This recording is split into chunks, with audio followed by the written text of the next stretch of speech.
हरतालिका तीज के दूसरे दिन तृतीया के बाद क्या आती है? जम के बोलो, जम। गणेश चतुर्थी। गणेश जी बैठते और गणेश चरित्र अपन श्रवण कर रहे हैं और कल से चतुर्थी लग रही है। संपूर्ण देशवासियों को आज गणेश चतुर्थी की बहुत बहुत बधाई हो। गणेश जी अगर लेकर आ रहे हैं तो बैठी हुई मूर्ति लेकर आए, और गणेश जी लाए मना नहीं है। गणेश जी जब लेकर आए तो घर में बिठाने के लिए ला रहे हैं तो राइट सूंड का गणेश लेकर आए, सीधी हाथ का। आपका सीधा हाथ देख लेना, उसी के हिसाब से गणेश जी को अपनी ओर रखकर, या गणेश जी का सीधा हस्त कमल देख लेना। आपका तो उल्टा मान्य होगा जब आप देखेंगे तो गणेश जी का जो सीधा हस्त कमल हो, उस साइड अगर गणेश जी की सूंड है तो वो सूंड का गणेश घर के अंदर विराजमान हो। उल्टी सूंड का गणेश, लेफ्ट सूंड का गणेश, ये गणेश व्यापार, व्यवसाय, फैक्ट्री, दुकान, बिजनेस, ऑफिस जगह पर विराजमान हो। बहुत ध्यान देना, उल्टी सूंड के गणेश बहुत कम बनते हैं। क्यों कम बनते हैं? इसका शास्त्रीय प्रमाण है। कभी किसी मूर्तिकार के पास जाना और मूर्तिकार के पास जाकर पूछना, भैया तुम उल्टी सूंड का गणेश क्यों नहीं बनाते? जितने भी बनते सीधी सूंड के बनते। कभी पूछना उससे, वो बताएगा कि उल्टी सूंड के अगर गणेश जी बनाए, 50 गणेश जी अगर उल्टी सूंड के बनाए हैं तो उसमें से कम 30 गणेश जी अपने आप टूट जाते हैं या बिगड़ जाते हैं। ये शास्त्र रीति है। उल्टी सूंड का गणेश बहुत कम पक पाता है या मिट्टी का बन पाता है। और यदि आपने अपने हाथों से भी उल्टी सूंड का गणेश मिट्टी का बनाया तो 10 दिन पूजन करोगे, 10 दिन के अंदर वो मूर्ति, वो सूंड, वो गणेश जी चटक जाएगा। उल्टी सूंड का गणेश टिकता ही नहीं है, वो बीच में से खंडित हो ही जाए।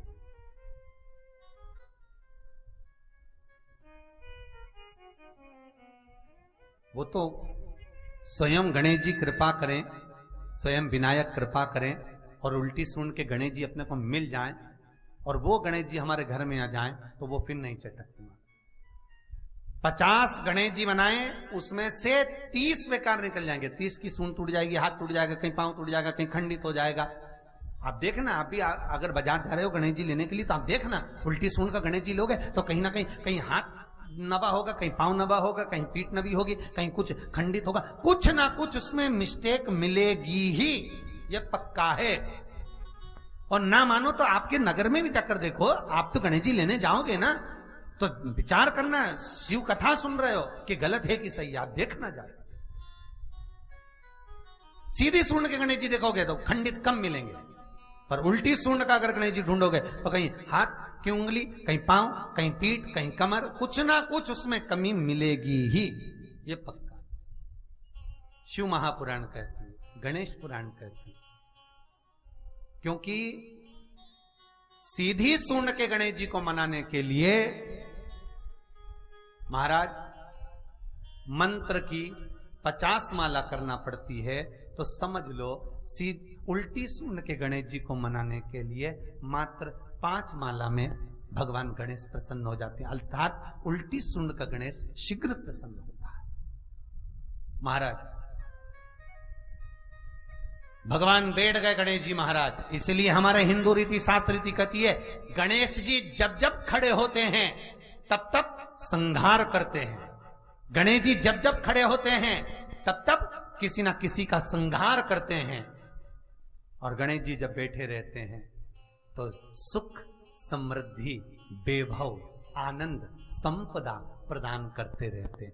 यहां तक जो जीवात्मा मर कर आती है, जो जीवात्मा भगवान गणेश के सम्मुख में आकर प्रथमता में खड़ी होती है, उस जीवात्मा के सम्मुख खड़े होने पर गणेश जी उसका फल भी प्रदान कर देते हैं। जा, मैं तुझे, तू मेरे सामने खड़ा है, मैं तुझे ये सुख देता हूं, जा। मैं पूछा, गणेश जी फ्री कब रहते हैं? तो हमने कहा अब ये तुम्हारे ऊपर, हमको तो मालूम भी नहीं, हम तो अपॉइंटमेंट लिए भी नहीं उनसे, तो तुम्हें ज्यादा स्मरण हो। तो किन आप शंकर जी की कथा करते हो, आपको नहीं मालूम कि गणेश जी कब फ्री रहते हैं? हमने कहा गणेश जी फ्री रहने का केवल एक समय होता है, एक टाइम होता है, एक पल होता है, एक घड़ी होती है कि गणेश जी महाराज हमारे घर में आ गए। गणेश जी की सबसे पहली जो आरती हो, उस आरती के समय पर अगर धूप बत्ती जलाई जाए या गोबरी को जलाकर उसमें गूगल छोड़ी जाए और गूगल छोड़ने के बाद गणेश जी का नाम ध्रुम वर्ण कह दिया जाए, तो गणेश जी को तुम्हारे घर की पूजा स्वीकार करना पड़ती है। बस वो समय हम जानते, हम तो बस उतना जानते हैं कि शिव महापुराण में लिखा और मुद्गल पुराण में लिखा, गणेश पुराण में लिखा, गणेश जी का एक नाम होता है ध्रुम वर्ण। क्या नाम है? ध्रुम वर्ण गणेश जी का एक नाम होता है। जब हम धूप जलाकर और धूप लगाने के बाद में गणेश जी की सबसे पहली आरती करने के पहले अगर हम सबसे पहली आरती गणेश जी की कर रहे हो, अपने घर में स्थापना कर रहे हो, बिठा रहे हो, और तुम चाहते हो कि गणेश जी मेरे घर में आके मेरी पूजा को स्वीकार करें और जो मांगू मेरा गणेश मुझे दे 10 दिन के अंदर, तो पहला नाम लेकर पुकार लेना ध्रुम वर्ण विनायक, बैठो, बस काम हो गया। वो फ्री होकर आता है, वो बैठता है, अलमस्तता में बैठता। तिजोरी के अंदर जो गणेश की प्रतिमा रखी जाती है, किस नाम से रखी जाती है? तो तिजोरी में हम जो गणेश की प्रतिमा रखते हैं वो वरद विनायक के नाम से रखते हैं। कौन सा गणेश? वरद। वरद विनायक के नाम से तिजोरी में गणेश रखते हैं। और वरद विनायक के नाम से गणेश जी तिजोरी में रखाते हैं। आपको कथा में कहा था, घर में सीधी सूंड का गणेश और व्यापार व्यवसाय ऑफिस में उल्टी सूंड का गणेश होना चाहिए। वरद विनायक को तिजोरी में। जब मकान का गृह प्रवेश होता है तो गणेश जी की पूजन जो दरवाजे पर करी जाती है उसे सिद्धि विनायक गणेश कहते हैं। कौन सा गणेश? सिद्धि विनायक। जब हम घर में शुभ कार्य हो, बंदरवाल लगाएं, कोई दरवाजे पर शुभ लाभ लगाएं या स्वस्तिक बनाएं या माताएं दरवाजे पर रंगोली डाले, तो उसी समय पर सिद्धि विनायक के नाम से रंगोली डालना चाहिए। तो घर में लक्ष्मी बढ़ती है, सिद्धता बढ़ती है। याद रखिए, कभी भी गणेश जी को, मिट्टी के गणेश जी लाते हो भादो महीने में, तो विसर्जन करो, तो विसर्जन के समय पर 2 बिंदी, एक कंकु की एक हल्दी की, दीवार पर जरूर लगा देना चाहिए। क्यों? क्योंकि गणेश जी हमारे यहाँ आते हैं तो रिद्धि सिद्धि के साथ आते हैं, पर जब गणेश जी जाते हैं, अगर हम बिंदी नहीं लगाते हैं तो गणेश जी अपनी रिद्धि सिद्धि को साथ में लेकर चले जाते हैं। पति के साथ पत्नी वापिस चली जाती है। जब हम बिंदी लगाते हैं तो उसका मतलब होता है कि हमारे घर की बहू हमारे घर में रहे, बेटा भले भ्रमण के लिए जाए। तो गणेश जी जाते हैं, रिद्धि सिद्धि घर में रह जाती है। इसलिए रिद्धि सिद्धि को घर में रखने के लिए 2 बिंदी लगाना चाहिए, एक कुंकू की, एक हल्दी, रिद्धि सिद्धि। तो आपके मन में एक प्रश्न तो खड़ा होगा, आया तो होगा कि गणेश जी के 10 दिन तक बिठाओ, नित्य पूजन करो, ने पाठ करो, ने अर्चना करो, ने 10वें दिन इनके विसर्जन कर दो, और वो भी पानी में कर दो। पानी में विसर्जन करो। तो ये कहां लिखा कि जल में विसर्जन करो? श्रीमद् भागवत पुराण की रचना जब वेद व्यास जी महाराज करने के लिए बैठे, वेद व्यास जी ने सुखदेव जी से कहा कि मैं मंत्र बोलूंगा, मैं श्लोक बोलूंगा, इसको लिखेगा कौन? तो सुखदेव जी ने बोला गणेश जी से विनती करो। गणेश जी से कहा कि आप लिखोगे? गणेश जी बोले मैं लिखने को तैयार हूं, पर बोलते बोलते तुम रुक गए तो मैंने भी लिखना छोड़ दूंगा, उसके बाद मैं भागवत को विराम दे दूंगा, मैं आगे नहीं लिखूंगा। अब वेद व्यास जी बड़े चक्कर में पड़ गए, क्या करें? तो गणेश जी से कहा मेरे श्लोकों में कुछ गड़बड़ी हो सकती है, उसमें से गलती को छांटना पड़ेगा, फिर लिखना पड़ेगा। कितना सुंदर संबोधन श्री वेद व्यास जी ने कहा कि मैं जो श्लोक बोलूंगा आपको लिखने के लिए है, उसमें मैं कुछ गलती करूंगा, उस गलती को छांटना है, तब श्लोक लिखना है। क्यों कहा वेद व्यास जी ने ये बात? गणेश जी भगवान है, वेद व्यास जी कहते हैं मैं तो संसारिक मनुष्य हूं ना, गलती तो कर सकता हूं। गलती कौन करता है? जम के बोलो भगवान गलती करता है क्या? नहीं, गलती कौन करेगा? मनुष्य। गलती मानव करेगा, गलती मनुष्य करेगा। और गलती करने के बाद अगर हमसे अपनी जिंदगी में कोई गलती हो जाती है तो एक बार क्षमा मांगने में कुछ जाता है क्या? प्रणाम करने में कुछ जाता है क्या? निवेदन करने में कुछ जाता है क्या? नहीं। गलती हो गई मुझसे तो गणेश जी आप गलती को छांटना, लिखना। गणेश जी महाराज लिखने बैठ गए। लिखते लिखते लिखते लिखते 10 दिन हो गए गणेश जी महाराज को। शरीर में ताप पड़ने लगा गणेश जी महाराज के। वेद व्यास जी ने गणेश जी के हाथ का स्पर्श करा तो शरीर तो तप रहा था। वेद व्यास जी ने वहीं पर श्रीमद् भागवत के श्लोकों को विराम दे दिया। अब नहीं बोले। गणेश जी लिखते लिखते लिखते लिखते लिखते लिखते थक गए, ताप पड़ गया, शरीर गर्म हो गया। वेद व्यास जी ने कब करूं क्या? 10 दिन से लिख रहे हैं और शरीर पर ताप पड़ रहा है, करा क्या जाए? उन्होंने गणेश जी का हाथ पकड़ा, उठाया और कहा चलो प्रभु हमारे साथ में। वेद व्यास जी गणेश जी को ले गए और ले जाकर शीतल जल में श्री गणेश जी महाराज को बिठा दिया। गणेश जी को पानी के अंदर उनको विराजमान कर दिया कि अब आप ताप को थोड़ा ठंडा कर लीजिए। शीतल जल में बिठाया। उस दिन से नियम हो गया कि 10 दिन गणेश जी बैठते हैं और फिर उनका विसर्जन होता है पानी के अंदर, जल के अंदर। शरीर का ताप मिट जाए। तो गणेश जी ने वचन दिया है वेद व्यास जी महाराज को, आपने मेरे ताप को मिटाने के लिए मुझे जल में बिठाया है। जो मुझे जल में विसर्जन करेगा मेरा ताप तो मिटेगा ही, साथ में जो मुझे जल में विसर्जन करेगा उसके जीवन के भी ताप को मैं मिटा दूंगा, उसके जीवन के ताप को मैं मिटा दूंगा। ताप मिटा दिया।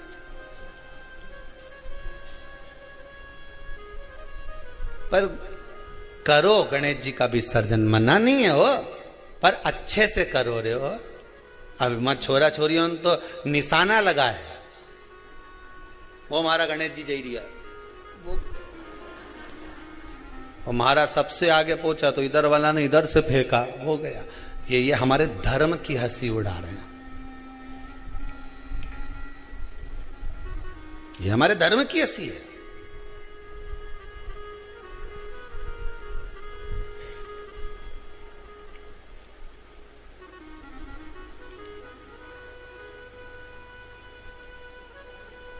धर्म को बचाने का प्रयास एक हिंदू ही कर सकता है। गणेश जी की प्रियता है दुर्वा। क्या प्रियता है? दुर्वा। कितनी दुर्वा गणेश जी को समर्पित करी जाती है? मात्र 5। कितनी? आज के जमाने में लोग गट्ठा बनाकर चढ़ा दें, वो अपनी जगह पर 5 दुर्वा पंचम इंद्रियों को वश में करने के लिए और भगवान के 5 जो स्वरूप हैं उनको अपने भीतर उतारने के लिए 5 दुर्वा। और दुर्वा में भी 3 गांठ। जब दुर्वा समर्पित करी जाती है तो उसमें नीचे दुर्वा की डंडी पर गांठ रहती है, 3 छोटी छोटी गांठें होना चाहिए। कितनी गांठ? जो भगवान को समर्पित करी जाए। कहां चढ़ाते हैं दुर्वा? गणेश जी का जो दांत टूटा है उस दांत की ओर गणेश जी को दुर्वा समर्पित करी जाती है। इसलिए हमारे हिंदू धर्म में 2 तरह के गणेश जी का प्रमाण कहा जाता है, एक राइट सूंड के गणेश, एक लेफ्ट सूंड के गणेश।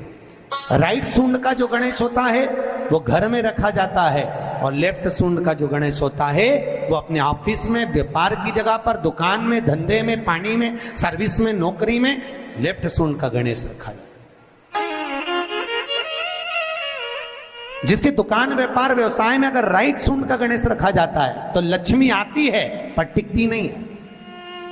इसलिए घर में सीधी सूंड का गणेश और दुकान, व्यापार, व्यवसाय में, ऑफिस में उल्टी सूंड का, 2 गणेश। तो इसका मतलब ये थोड़ी ना कि तुम्हारे घर में गणेश जी बैठा तो तुम उठा के बदल लिया, यहां का यहां दिया, यहां का दिया। अब रखे रहने। हमेशा याद रखो गणेश चतुर्थी के बाद अनंत चतुर्दशी पर जब गणेश जी का विसर्जन करते हैं तो गणेश जी की 2 धर्म पत्नियां, वैसे तो गणेश जी की कुल मिला के 5 पत्नी है। कितनी है? गणेश जी की 5 पत्नी। पहली श्री, दूसरी तुष्टि, तीसरी पुष्टि, चौथी रिद्धि और 5वीं सिद्धि। ये व्यक्ति के नाम के आगे जो लिखा रहता है ना श्रीमान, ये श्री संबोधन कहां से आया? और एक पीछे लिखते हैं, जैसे नाम के आगे लिखते हैं श्री और पीछे लगाते हैं जा में ई की मात्रा जी। लिखते हैं कि इधर नहीं लिखते? लिखते हैं श्रीमान अग्नि प्रसाद जी, श्रीमान बद्री प्रसाद जी, श्रीमान हरीश प्रसाद जी। तो श्री आगे क्यों आया और जी पीछे क्यों आया? कौन ने लगाया? किस लिए लगाया? कौन ने बताया कि आगे श्री लिखो? किसी के नाम के आगे जी लिख दे, पीछे श्री लिख दे, मर्जी अपनी, अपन कुछ भी लिख सकते। पर किसने कहा कि आगे श्री लिखो? क्योंकि गणेश जी महाराज जब विवाह करने जा रहे थे और गणेश जी की जब बारात जा रही थी तो यमुना जी के तट पर गणेश जी की प्रथम पत्नी श्री गणेश जी के चरण पखारने के लिए खड़ी हो गई।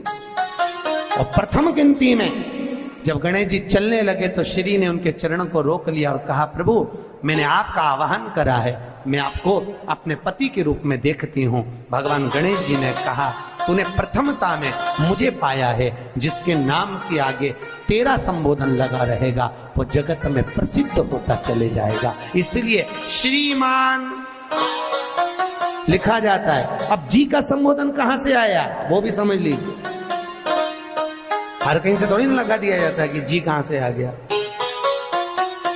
एक पत्नी भी लगाती है ए जी, और जब वो बोले ए जी तो तुरंत खसक लो जी, नहीं तो 500 गया जी। उसके जी में थोड़ा भारीपन है। 33 करोड़ देवी देवता में सबसे सुंदर जोड़ी थी शंकर और पार्वती की। सही है कि गलत है? कभी नहीं झगड़ते थे। इसलिए पृथ्वी पर ना तो लक्ष्मी जी के व्रत हैं, ना ब्रह्माणी के व्रत हैं, ना इंद्राणी के व्रत हैं। अगर पूरी पृथ्वी पर सबसे ज्यादा व्रत किसके हैं? माता पार्वती। तीज का व्रत किसका? पार्वती का। चतुर्थी का व्रत किसका? पार्वती का। चौथ का व्रत किसका? पार्वती का। छठ का व्रत किसका? पार्वती का। जितने व्रत है सब माता पार्वती। लक्ष्मी जी का कोई व्रत है क्या? अरे बोलो तो, ये आप लोग वो वैभव लक्ष्मी का व्रत करते हो, ये पुराना व्रत नहीं है, ये तो अभी अभी लोगों ने चालू कर दिया। ये लक्ष्मी, यहाँ कई लोग अमावस्या के दिन, दिवाली के दिन व्रत रख लेते हैं, हमारे शास्त्रों में उसका भी प्रमाण नहीं है। वो तो तुम लक्ष्मी के चक्कर में रख लेते हो कि दिन भर भूखी रहूंगी तो लक्ष्मी जल्दी आ जाएगी। नहीं तो ये हमारे शास्त्र में प्रमाण नहीं है लक्ष्मी जी के व्रत का। कहीं सरस्वती का व्रत है क्या? ब्रह्माणी का? अरे बोलो तो सर, बसंत पंचमी के दिन रखती हो कि सरस्वती का व्रत? नहीं, केवल एक व्रत माता पार्वती का। क्यों नहीं है? लक्ष्मी का व्रत इसलिए नहीं है क्योंकि माता लक्ष्मी भगवान नारायण को श्राप दी थी। जब लक्ष्मी जी श्रृंगार कर रही थी और इतने में भगवान विष्णु आ गए और भगवान विष्णु ने लक्ष्मी जी का मुख देखा, देखकर हंस दिए। इतने में लक्ष्मी को क्रोध आ गया, हे नारायण तुम मुझे देखकर हंसे हो घोड़े की तरह, इसलिए मैं तुम्हें श्राप देती हूं, तुम्हारा सिर कट जाए और तुम्हें घोड़े का मुख लग जाए। तो भगवान नारायण को घोड़े का मुंह लगा और नारायण का हयग्रीव अवतार हुआ। कौन सा अवतार? हयग्रीव। ये लक्ष्मी का श्राप नारायण को लगा था, इसलिए लक्ष्मी का कोई व्रत नहीं। ब्रह्माणी ने ब्रह्मा को श्राप दिया था पुष्कर राज की भूमि पर। जब पुष्कर राज की भूमि पर यज्ञ हो रहा था, ब्राह्मणों ने कहा ब्रह्म देवता मुहूर्त निकल रहा है, जल्दी यज्ञ में बैठो। ब्रह्मा जी ने नारायणी से कहा, ब्रह्माणी से कहा, ब्रह्माणी जल्दी चलो, सरस्वती जल्दी चलो, यज्ञ में बैठना है। ब्रह्माणी ने कहा भी आई तैयार होके। ब्रह्माणी तैयार होने में लगी रही, बहुत समय निकल गया, मुहूर्त निकलने लगा। ब्रह्मा जी से ब्राह्मणों ने कहा ये मुहूर्त निकल रहा है। ब्रह्मा जी ने कहा करे क्या? इतने में ब्राह्मणों ने कहा तुम बताओ क्या करे? ब्रह्मा जी बोले आपको जो करना है करो। ब्राह्मणों ने गाय को पकड़ कर ले आए और गौ माता को खड़ी कर कर गाय के सामने वेद ध्वनि करना प्रारंभ करा। जब वेद ध्वनि करी तो गाय के मुख से वेद माता गायत्री को प्रकट कर लिया। गायत्री को प्रकट करा, ब्रह्मा जी के पास में गठजोड़ा बांधकर बिठा दिया। जैसे बिठाया उसी समय पर ब्रह्माणी आ गई और ब्रह्माणी ने आकर देखा ब्रह्मदेव तुमने मेरी जगह पर दूसरी नारी को बिठाया है, मैं तुम्हें श्राप देती हूं, तुम्हारे पृथ्वी पर कहीं मंदिर नहीं बनेंगे। ब्रह्माणी ने श्राप दे, कहीं पर मंदिर है ब्रह्मा जी का, केवल एक जगह पुष्कर जी में जहां यज्ञ करा था वहां। तो ब्रह्माणी ने ब्रह्मा को श्राप दिया, लक्ष्मी ने नारायण को श्राप दिया, इंद्राणी ने इंद्र को श्राप दिया, पर एक माता पार्वती ऐसी थी जो कभी ऊंची आवाज में बात नहीं करती थी, इसलिए पृथ्वी पर सबसे ज्यादा व्रत माता पार्वती के होते हैं। कितना कितना शास्त्रों में हमारे यहाँ माँ पार्वती के पूजन का विधान कहा गया। अब कोई कहे कि केवल ये नारी का उपास है, कोई कहे कि तीज का व्रत केवल स्त्री का है, हरताली का तीज करे तो नारी का व्रत है, चतुर्थी का व्रत करे तो नारी का व्रत है, छठ का व्रत करे तो नारी का व्रत है, तीज का सातुड़ी तीज का व्रत करे तो नारी का व्रत है। ना ना ना ना, यदि पार्वती मंगल की कथा को आप पढ़ेंगे सुनेंगे तो उसमें वर्णन आता है पार्वती जी जितने व्रत धारण करती है वो पार्वती जी की मां मैनावती हिमालय राज उनकी भी 71 पीढ़ी को पार कर देती है, और पार्वती जी खुद के ससुराल की भी।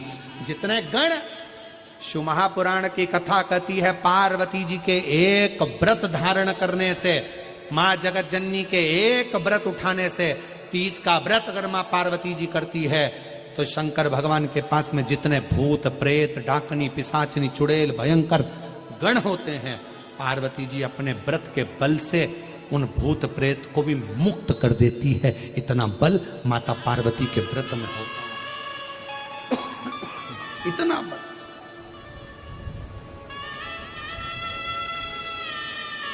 एक व्रत साधना में इतना बल होता है। एक स्त्री,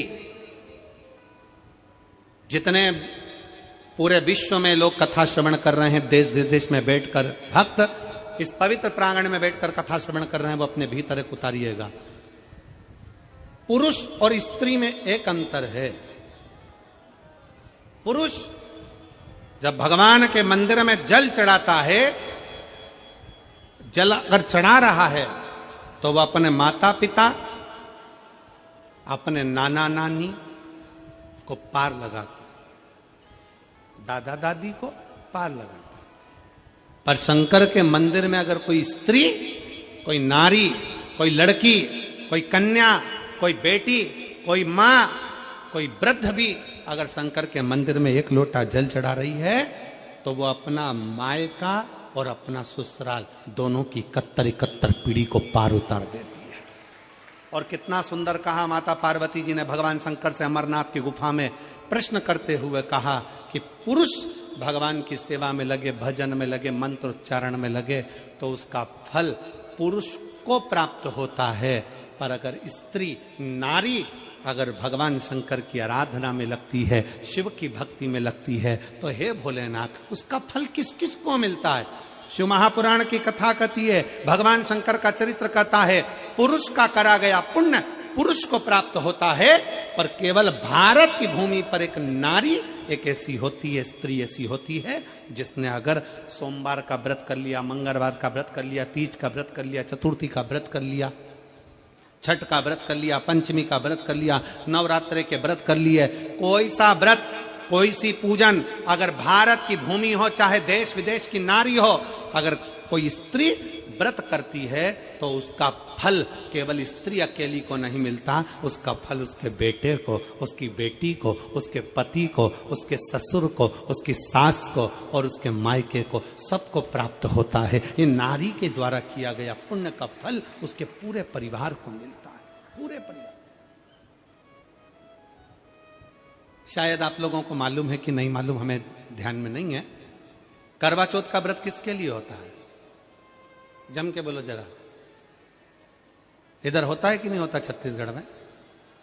अरे जम के तो बोलो, होता है। किसके लिए करते हो? पति की लंबी उम्र के लिए, ठीक है। और ये पूरी दुनिया जानती है कि करवा चौथ का व्रत पति की लंबी उम्र के लिए होता है। पर कभी मौका मिल जाए तो एक बार गणेश पुराण को पढ़िएगा, और गणेश पुराण में और देवी भागवत में दोनों में स्पष्ट वर्णन आता है कि अगर स्त्री चतुर्थी का व्रत करती है, चाहे वो करवा चौथ हो चाहे बड़ी चतुर्थी हो, छोटी चतुर्थी हो, किसी भी चतुर्थी का व्रत अगर स्त्री करती है तो उसके पति का तो उम्र बढ़ता ही है, साथ में उसके पुत्र का वैभव भी बढ़ता है। उसके पुत्र का वैभव भी बढ़ता है, उसकी संतान का सुख भी बढ़ता है। तो कोई ये विचार ना करे कि करवा चौथ का व्रत केवल पति के लिए होता है। शिव महापुराण की कथा कहती है कि करवा चौथ का व्रत अगर स्त्री करती है तो पति की तो उम्र बढ़ती है, साथ में उसके बच्चों का वैभव भी बढ़ता है। कोई व्रत अगर स्त्री करती है, नवरात्रे का व्रत कर रही है, नवरात्रे में उपास रख रही है, उसका फल सबको मिलता है, उसके पूरे घर को प्राप्त हो, पूर्ण घर।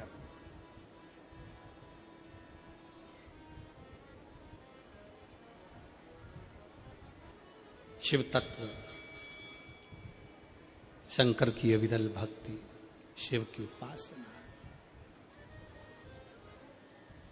मंत्री से ज्यादा मंत्र पर भरोसा रखो, मंत्री से ज्यादा मंत्र पर भरोसा रखो, और संसार से ज्यादा मेरे महाकाल पर भरोसा रखो। चतुर्थी का जो व्रत करने वाली होती हैं, जो चतुर्थी का पूजन करने वाली होती हैं, उनके भीतर का एक भाव होता है कि जैसे ही शाम का समय आए चंद्रदेव का पूजन करें, चंद्र जब प्रकट हो जाए, कलश भर लिया, उसके नीचे आखा दाना रख दिया, चावल गेहूं जो भी आप रखते हो पूजन के लिए, ऊपर पात्र आदि रख दिया, जलाशय, फिर अपन ने घी का दिया लगाकर पूजन भी कर ली। तो जो चतुर्थी का पूजन करने वाली होती हैं, जो चतुर्थी का नियम व्रत धारण करने वाली होती हैं, बड़ी बड़ी चतुर्थियां करती हैं या उसका नियम धारण करती हैं, तो चतुर्थी का जो पूजन करती है वो किस चीज के लिए होता है? केवल संतान, पुत्र, परिवार, हमारा कुटुंब, हम जिस कुल में हैं, हमारा कुल वैभव की ओर बढ़े, संपदा की ओर बढ़े और उसकी आयु बढ़े, उसकी आयु बढ़े, वैभव बढ़े। बहुत ध्यान दीजिएगा महाराज, चतुर्थी की पूजन में जो आप आखा दाना रखते हो, गेहूं वगैरह कुछ भी जो रखते हो, उसकी बड़ी महत्वता होती है महाराज। यहां तक कहा गया है, चतुर्थी की कथा तो आप लोग पढ़ते होंगे, जो लोग पढ़ते हैं उनको मालूम होगा, चतुर्थी की कथा में लिखा है, चौथ माता के व्रत में वर्णन किया गया है कि वो आखा दाना जो रखा जाता है, मान लो कोई जरूरी काम होता है तभी आखा दाना को रखा जाता है, संभाल के रखते हैं कि हम इस काम के लिए जा रहे हैं और हमारा ये कार्य सफल होना चाहिए। तो जिसने चतुर्थी का व्रत करा है, जिसने चंद्रदेव का पूजन करा, चतुर्थी का व्रत करा, वो गणेश जी से विनती करके वहां से 2-4 आखा दाना उठा ले, और जो व्यक्ति का काम अटक रहा है अपने ही घर का, पर दूसरे कुल को नहीं देना, अपने ही कुल के अंतर्गत जो काम अटक रहा है उसकी जेब में, उसके पल्लू में उस चीज को रख दिया जाए। तो चतुर्थी जो अगली आती है, जैसे आप महीने की करते हो तो महीने की, और आप जैसे करते हो कि 4 अलग बड़ी बड़ी चतुर्थी करते हो, तो उसके अनुसार आपका कार्य सिद्ध होता ही है। उस आखे दाने का इतना महत्व होता है क्योंकि चतुर्थी का व्रत करने वाली माता जब व्रत करती है तो स्वयं चतुर्थी की कथा में लिखा हुआ है कि पार्वती जी गणेश जी से चतुर्थी की कथा बचवाती। चतुर्थी की कथा बाची किसने थी? स्वयं गणेश जी महाराज ने। और सुनी किसने थी? माता पार्वती। बाचने वाले गणेश जी थे, सुनने वाली माता पार्वती थी। तो चतुर्थी की कथा जब होती है तो उसको स्वयं गणेश जी बाच रहे हैं।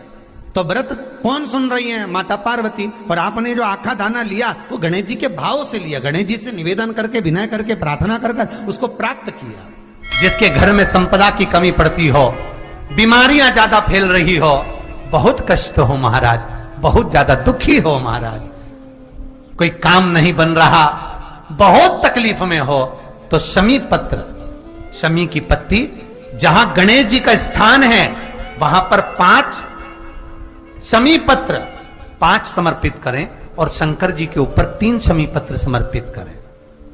बहुत ध्यान देना, 5 शमी पत्र जहां गणेश जी का स्थान है शिवलिंग में वहां समर्पित करें, 3 शमी पत्र शिवलिंग के ऊपर समर्पित करें। 1 शमी पत्र शंकर जी की चौखट पर लेफ्ट भाग में, जाते समय आपका उल्टा हाथ, जब मंदिर से निकलो तो उल्टे हाथ पर लेफ्ट भाग में शंकर जी की चौखट पर समर्पित करें 1 शमी पत्र।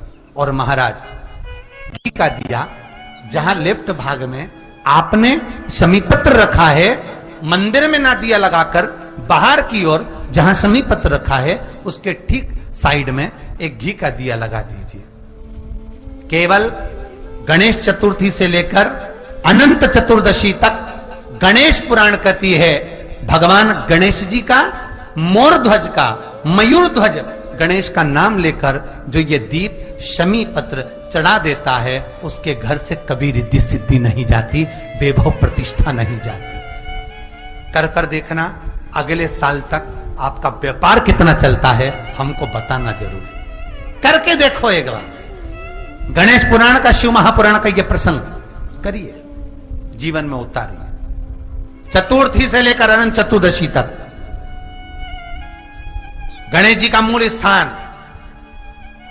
आपको गणेश जी की मूर्ति पर चढ़ाने का नहीं बोल रहा है। क्यों नहीं बोल रहा है? क्योंकि गणेश जी की आप प्रतिष्ठा करोगे तो वो टेम्परेरी है, 10 दिन के लिए कर दिया फिर वापस विसर्जन कर दिया। पर जहां शंकर मंदिर में बैठ गए, शिवलिंग स्थापित हो गया, वहां ना जाने कितने समय से शंकर की आराधना हो रही है, वहां गणेश जी सदा विराजमान है, सदा आराधना। और देखो ये 10 दिन में अगर आपने शमी पत्र बिल्कुल मन से समर्पित करा है ना, तो मेरा विश्वास कहता है शिव महापुराण का, मेरे बाबा विश्वनाथ की कृपा कहती है, मेरा मन कहता है 10 दिन के अंदर आप शमी चढ़ाएंगे ना तो कुछ ना कुछ अच्छी खबर जरूर मिलेगी, ये पक्का है। पर हमें बताना जरूर, व्हाट्सएप पर हो, मैसेज जरूर करना कि क्या फायदा हुआ आपको 10 दिन के अंदर, बोलना जरूर।